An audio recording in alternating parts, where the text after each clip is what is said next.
Today, we're going to be looking at useless perks for Survivor in Dead by Daylight.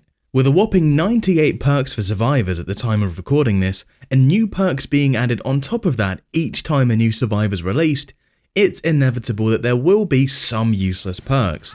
Whether it's due to old perks being made redundant by new ones, or just perks being rubbish since their inception. Now just a quick heads up, this list will not include perks which do offer some degree of value but require setup or a friend on comms to use effectively, like empathy, which requires the difficult and extremely rare setup of a teammate who doesn't quit the game the moment they're injured. Near impossible, I know. Without any further ado, let's take a look at some dumb perks. Okay, let's start off with something simple, No Mither. No Mither is considered by many to be a hard mode, and some people use it to spice up their game when they want a challenge, which is fair. But instead of wasting a perk slot to be injured, you could just not let people heal you. By pressing the sprint button, an injured person can disable the ability for their teammates to heal them, even when they're slugged. So you could either waste an entire perk slot, or achieve the same thing by pressing a button. Another perk would be Buckle Up, which lets you see how far the user is recovered via their aura. I mean, it works, but why? I don't see why anyone would want this. Just look at the bar when you're near the survivor, and if they're not recovered, don't waste your time pressing mouse 1, just carry on walking past them. Okay, here's one that will catch you off guard. Deja Vu. Now, every time a gen is completed, you see nearby gens for 60 seconds. In a vacuum, not bad. And it's not too uncommon to see it in your matches. But why would anyone use Deja Vu when Detective's Hunch gives you generators, chests, and totems via the same activation method? Or maybe your memory's bad like mine, and 10 seconds isn't enough, so Detective's Hunch's 10-second duration is too short. Then in that case, you have Visionary, which is just Deja Vu, but permanent. So really, there's no reason to ever use Deja Vu. Okay, this one is really controversial, but hear me out, okay? Inner Strength. Inner Strength is loved by many. Self-care, but faster than self-care.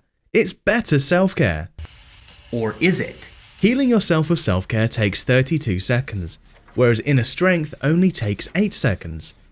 Plus 2.5 seconds each way of getting in and out of the locker, plus 15 seconds cleansing a totem, plus God knows how many seconds just looking for the totem to cleanse, and then the time spent finding and walking over to a locker. Assuming a totem is touching a locker and you find them the moment you want to start healing, that's 28 seconds. So if you spend more than 4 seconds combined looking for a totem and looking for a locker, self-care would have been faster. And how often do you find a totem in 4 seconds, let alone a locker after that? Now I'm no self-care advocate, but this one is hard to justify, especially since you can self-care anywhere, anytime, and you can resume your progress after interruption with no problem. From a test in a private match, self-care took a total of 32 seconds, and Inner Strength took a total of 79 seconds.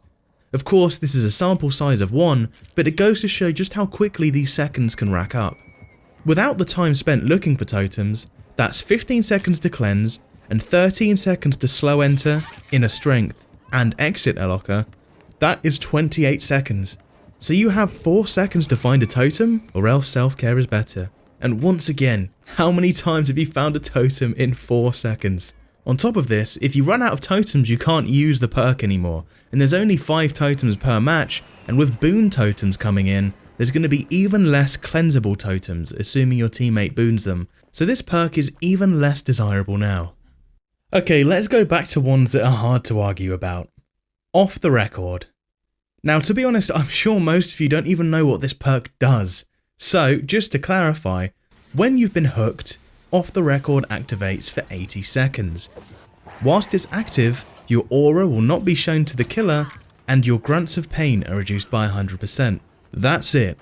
You could just bring in Iron Will, which will give you the reduced grunts of pain permanently, and if you're worried about your aura being shown, you can bring Distortion, which is way better than this, because it's active infinitely until you run out of tokens. Next up, we've got Self-Preservation, and I'm sure a lot of you also don't know what this one does either. So, for clarification, Self-Preservation activates when another survivor within 16 meters of you gets hurt by any means. It activates for 10 seconds and disables your grunts of pain, your scratch marks, and your bleeding.